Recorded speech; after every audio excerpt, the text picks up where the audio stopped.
always come via the Greeks or the freaking Romans.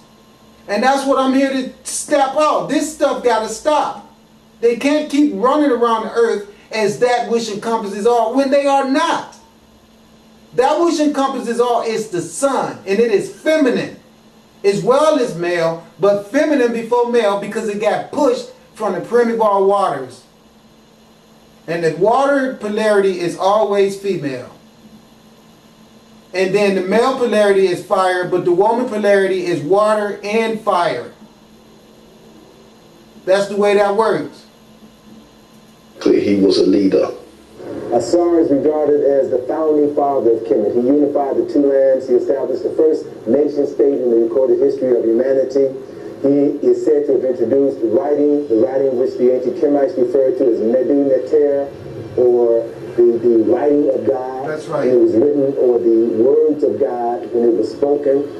He is also said to have introduced agriculture. That's right.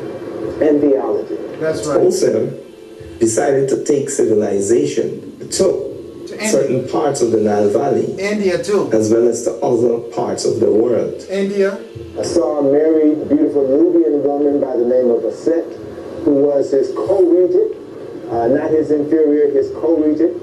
And when Asar decided that he was going to travel to other parts of Africa to share his technology with his brothers and sisters on the continent, she stayed in Africa and ran things. And she ran it with diligence. And she ran it with concern that nothing was out of order. She walked around all day and made sure everything stayed perfect. And that's the reason why you can see her with the carry, the vulture on her head, meaning that I control life and death. And she ruled like never before, and nothing ever got out of place. And that's the reason why she's here right now to fix this earth with me. And that's my wife, Aset. Also, my sister, Bastet. And you guys is going to see that I've been showing you the green light forever. That green light is going to raise some hell. I keep telling you guys that this shit is not a joke. This is Judgment Day. This is the way our universe works with its spiritual essence, all given personification so it can be easily explained to minds that doesn't have a format to understand it. So it's just like when they give you Barney the dinosaur to teach things to your children. We gave you all these anthropomorphic occurrences and personifications to help you see the way our spiritual energy and our universe permeates and make manifestations of creation and recreation. He left his wife Aset to run their nation. And he was very successful, very admired. And this provoked the jealousy. That's right. Of his brother. Now, like I tell you guys all the time, I get nothing but evil, evil, evil from all the other black men more than anyone. I get it from white men too. But the black man is just pathetic. Tear up shit for no reason. You come around them with divine, help them, do stuff for them, and then they stab you in the back. That's all you get from them. Because they can't be divine. They can't have an open heart to love other people on the earth. And then when they see somebody else around here that's capable of that, they want to stab you in the back or sit up and try to do everything they can to make sure you don't be successful. And I laugh at them because, like I say, I'm a time traveler. So all that foolishness that you doing around here ain't going to do nothing but get your ass in the chamber of my Father where you will be dealt with. Set.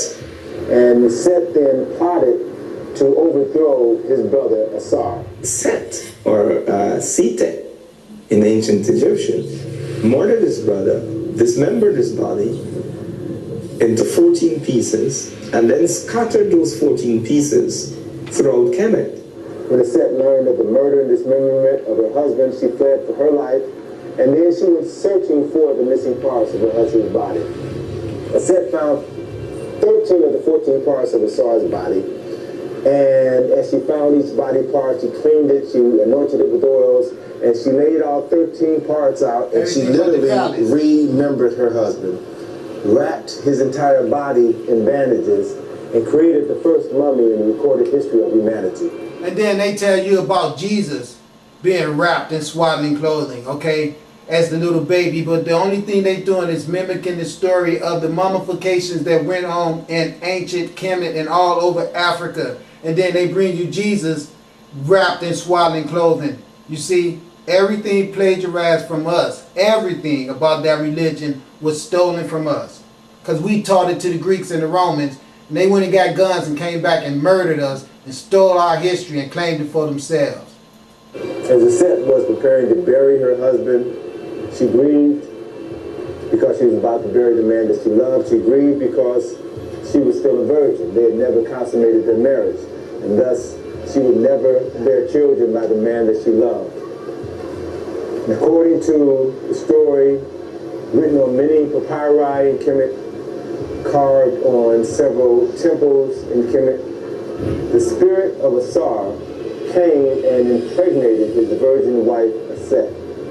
And then 9 months later, the virgin Aset gave birth to their son Heru. Now, in the case of Isis or Set, she is the original Virgin Mother, and she is seen suckling Horus.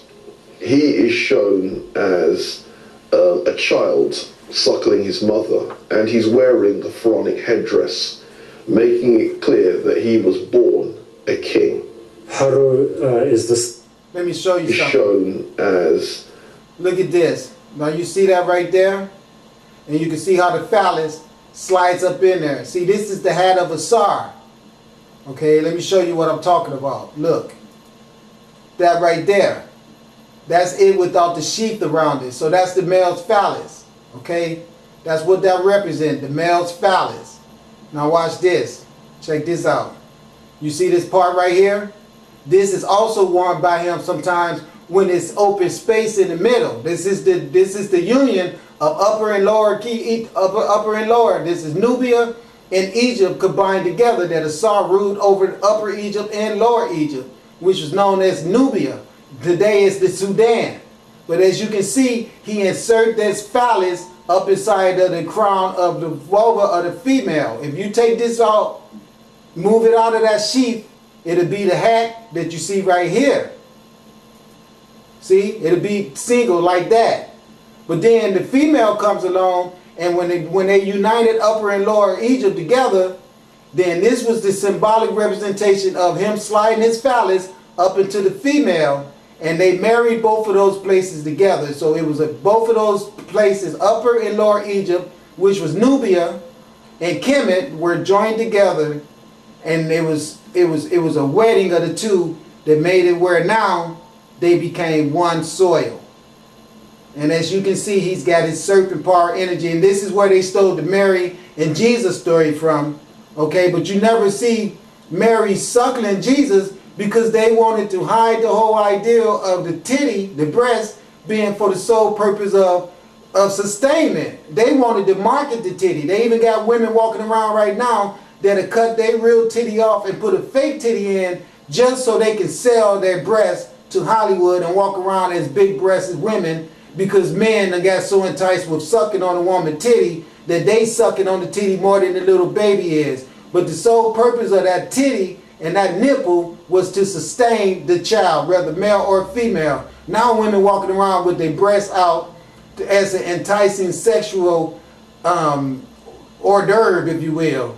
But the true, that which encompasses all objective of the breast, is sustainment for the children.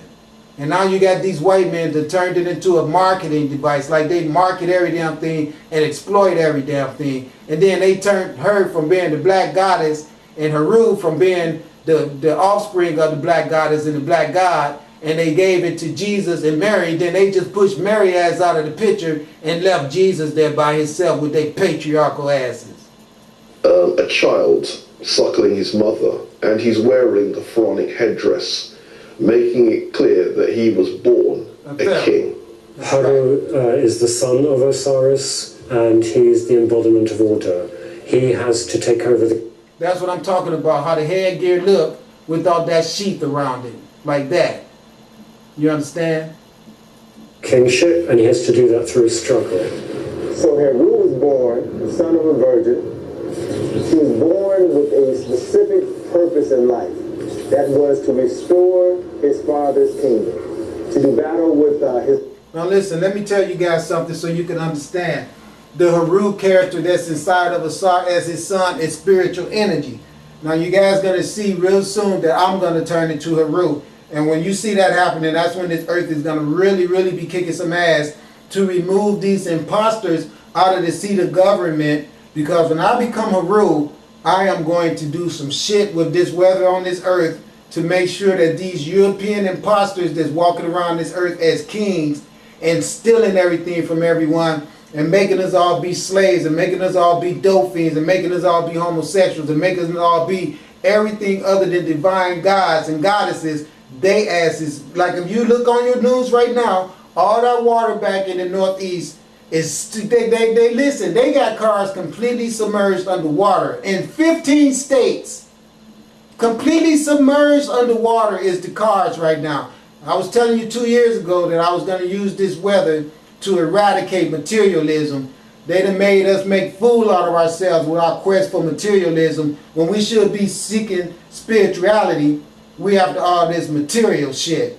And that's why right now, Aset and Bastep and Sekhmet is creating these weather patterns all over the earth to eradicate this materialism that the white man is using to control everyone on the earth, making us pay all this rent, working the shit out of us, giving us these low paychecks that we can never stand up and become anything, because they'll keep us oppressed like this forever if somebody doesn't come and do something about it. And that's the reason why I tell you that planes are going to be falling out of the sky. 1 million of the asses is getting ready to die. All this stuff is not because I'm some big mouth nigga talking shit. This is universally ordained. And I'm going to tell you something, it's going down, so get ready for the shit. It's going down, you hear me? Uncle Set and reclaim his father's throne. Heru would then take up his father's struggle, in a way, against his uncle Seth. One of those classic battles, not so much between good and evil, it's more a battle between order and anarchy. And Heru, which is good and evil. Okay, anarchy is straight up evil. All right, you can even have order that's evil. So what it is a battle against chaos and divine nature, or divine calibration, the way that the universe meant for men and women to function on this planet, in the regard to what the white man has done and came down here and made us all be some damn idiots that's on the quest of materialism and doesn't have time to be trying to return to our God spiritualism. That's what it's all about. The eradication of ignorance and how that be replaced with divine knowledge of self. eventually triumphs over Set. At that moment, Heru was miraculously transformed into a falcon. He flew into heaven to meet with his father Asar, told Asar of his victory over Set. His father blessed him. That's what I'm saying. The spiritual energy of Asar goes back to the sun, and the spiritual energy of Heru will move in, and then flying around like the falcon is when these spaceships that you see right here is going to be that which remains above in the sky all day, like you see it around the sun in those light orbs right now. Okay? So now you can see the crook that I've always been telling you about, and you can see that the flail is right there too. And you can see that there is the plumes of the God knowledge that's on both sides of his head, that Moses later on said he went up on the mountain and got the 10 commandments from God. All that plagiarized, lying ass bullshit. They stole it all from us. That's why there's two. 1, 2. And you see Moses holding one in each hand, talking about God gave him a set of rules. Asar knew the rules, and Asar was giving the rules to the people on earth, just like I'm telling y'all right now. And Heru then returned to Kemet as the legitimate heir to the throne. And when he ascended to the throne, the symbol of the Heru Videt, the winged sun disk, was a symbol that was carved above the entrance of every temple in Kemet to serve as a reminder of Heru fulfilling the reasons for which he was born. And at the moment Heru... Oh, that's pretty good right there. Where's part 2 at? Let's go.